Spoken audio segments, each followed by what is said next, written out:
आपका भी अब ट्रांसफ़र हुआ है या नहीं हुआ है उस चीज़ को जानने के लिए दोस्तों जो कि आपने अपनी जो रिक्वेस्ट लगा रखी थी ट्रांसफ़र होने की अपने पीएफ को ट्रांसफ़र करने के लिए अपने प्रेजेंट अकाउंट में, तो ट्रांसफ़र हुआ नहीं हुआ उसको देखने के लिए सिंपली देखिए सबसे पहले आपको अपने अकाउंट में लॉगिन होना है। अकाउंट में लॉगिन होने के लिए आपको यूएएन नंबर पासवर्ड की जरूरत पड़ती है, साथ ही कैप्चा यहाँ पे फिल करके साइन इन पे क्लिक करना होता है। अभी देखिए आपके पास अगर ये आपका पासवर्ड नहीं बना हुआ है ना, आपने बनाया ही नहीं या भूल गए या फिर एक्सपायर हो गया, तो पासवर्ड किस तरीके से आपको नया बनाना है उसके लिए वीडियो की लिंक डिस्क्रिप्शन में आपको मिल जाएगी। आप वहां से देखिए पासवर्ड बना के आप लॉगिन कर सकते हैं। लेकिन याद रहे आपका जो नया पासवर्ड बनेगा उस नए पासवर्ड से आपकी पासबुक 6 घंटे बाद खुलेगी। हालांकि इस वाले पोर्टल में जिस पोर्टल पर हम हैं इसमें आप हैंड टू हैंड ही लॉगिन कर सकते हैं। तो देखिए सिंपली साइन इन पे हम क्लिक करेंगे। साइन इन पर क्लिक करने के बाद सिंपली आपके आगे देखिए यहाँ पर जो लॉगिन करने का सेकंड फैक्टर ऑथेंटिकेशन का जो ऑप्शन है आ जाएगा।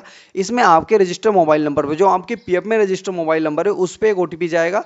ओटीपी आईडी आपकी यहाँ पर शो हो जाती है। उसके बाद आप यहाँ पर वो ओटीपी डालोगे, कैप्चर डालोगे और सबमिट पे क्लिक करोगे। सबमिट पे क्लिक करने के बाद अपने अकाउंट में लॉगिन हो जाओगे। सिंपली ऑनलाइन सर्विस का एक ऑप्शन आपको दिख रहा है, इस पर क्लिक करने के बाद जो आपकी जो थर्ड नंबर पर आता है ना ट्रैक क्लेम स्टेटस, सिंपली इस पर क्लिक करना है। इस पर क्लिक करने के बाद दोस्तों ऊपर की तरफ वो जो दिख रहा है ना आपको ऑनलाइन क्लेम स्टेटस, सिंपली इसमें जो क्लेम करे जाते हैं ना यानी फॉर्म 1910C जो अप्लाई करे जाते हैं वो यहाँ पर दिखते हैं, जहाँ पर अभी क्लेम रिकॉर्ड नॉट फाउंड आ रहा है क्योंकि अभी तक कोई भी क्लेम नहीं करा गया ऐसा। सबसे पहले अभी ट्रांसफर क्लेम स्टेटस हम देखेंगे, नीचे की तरफ हमारी यहाँ पर कुछ आईडी शो हो रही होंगी, साथ ही क्लेम स्टेटस यहाँ पे दिख रहा होगा। क्लेम स्टेटस में दोस्तों जो देखिए एक्सेप्ट बाय फील्ड ऑफिस लिखा हुआ है ना, इसका मतलब है कि ये आपकी कंपनी ने भी एक्सेप्ट कर दिया है, आपकी फील्ड ऑफिस ने भी एक्सेप्ट कर दिया है और उसके बाद ये ट्रांसफर हो चुका है। अभी देखिए यहाँ पर नॉट अवेलेबल का आ रहा है, तो सिंपल दोस्तों अगर नॉट अवेलेबल आ रहा है ना तो समझ लो ट्रांसफर हो चुका है, और एक्सेप्ट बाय फील्ड ऑफिस लिखा आ रहा है और नॉट अवेलेबल तो ट्रांसफर हो चुका है। साथ ही दोस्तों आपको नीचे दिख रहा होगा यहाँ पर लिख रहा है कि एक्सेप्ट बाय एम्प्लॉयर, यानी आपकी कंपनी के द्वारा जो है एक्सेप्ट कर दिया गया है लेकिन पेंडिंग एट फील्ड ऑफिस। अभी आपकी जो फील्ड ऑफिस पड़ता है, जो भी आपका रीजनल ऑफिस पड़ता है, उस ऑफिस के द्वारा ये अप्रूव होना बाकी है, अभी पेंडिंग पड़ा है वहाँ पर।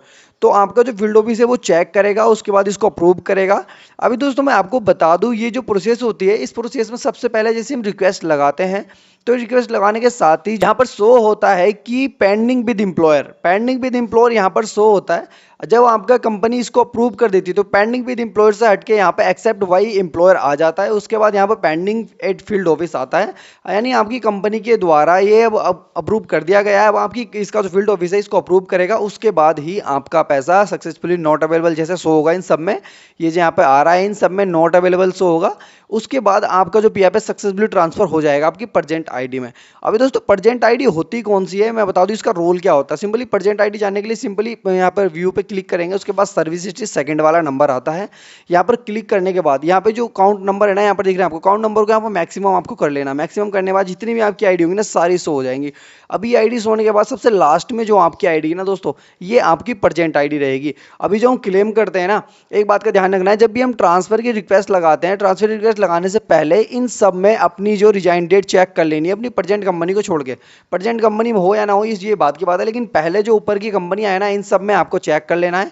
इन सब में अगर डेट ऑफ एग्जिट मेंशन होगी तभी ये ट्रांसफर करने के लिए जो हम सेलेक्ट करते हैं वहां पर शो होगी, नहीं तो शो नहीं होगी। जिस कंपनी में डेट ऑफ एग्जिट नहीं पड़ी होगी अगर हम ट्रांसफर करने के लिए उसको सेलेक्ट करेंगे तो वो कंपनी शो ही नहीं होगी, ट्रांसफर ही नहीं होगी। तो ठीक है, तो सबसे पहले डेट ऑफ एग्जिट इन सब में होनी चाहिए, फिर इन सब कंपनी को, यानी इसमें 6 कंपनियां तो ऊपर की जो 5 कंपनियां दिख रही है ना आपको, इन सबको प्रेजेंट में ट्रांसफर करना, प्रेजेंट मतलब लास्ट वाली में। फिर लास्ट वाली में देखिए यहाँ पर अपनी डेट ऑफ एग्जिट मेंशन करा के 2 महीने बाद यानी 60 दिन बाद, कंपनी छोड़ने के 60 दिन बाद फुल एंड फाइनल का क्लेम करोगे ना तो सारा पीएफ और पेंशन का पैसा आपके अकाउंट में आ जाएगा। अभी दोस्तों ट्रांसफर आप किस तरीके से चेक करेंगे, आपको क्या ट्रांसफर करते हुए ध्यान रखना है ये मैंने आपको बता दिया है। देखिए ट्रांसफर का स्टेटस मैंने आपको दोबारा बता देता हूँ। ऑनलाइन सर्विस पे आओगे, ट्रैक क्लेम स्टेटस पे आओगे, यहाँ पर देखिए जो स्टेटस आपका शो होगा वही होगा। यहाँ पर जो मैंने बताया एक्सेप्ट बाय फील्ड ऑफिस इस तरीके से लिखा आएगा, यहाँ पर नॉट अवेलेबल आएगा तो समझ लो सारी यहाँ पर ट्रांसफर हो चुकी है। यहाँ पर अगर दोस्तों आपकी कंपनी ने अप्रूव कर दिया है और आपका फील्ड ऑफिस इसको रिजेक्ट करता है तो लिखा आएगा कि रिजेक्ट बाय फील्ड ऑफिस या फील्ड ऑफिस के द्वारा जो है रिजेक्ट कर दिया गया है, तो इसलिए आपका जो ट्रांसफर नहीं होगा और यहाँ पर रिजेक्ट भी आ जाएगा।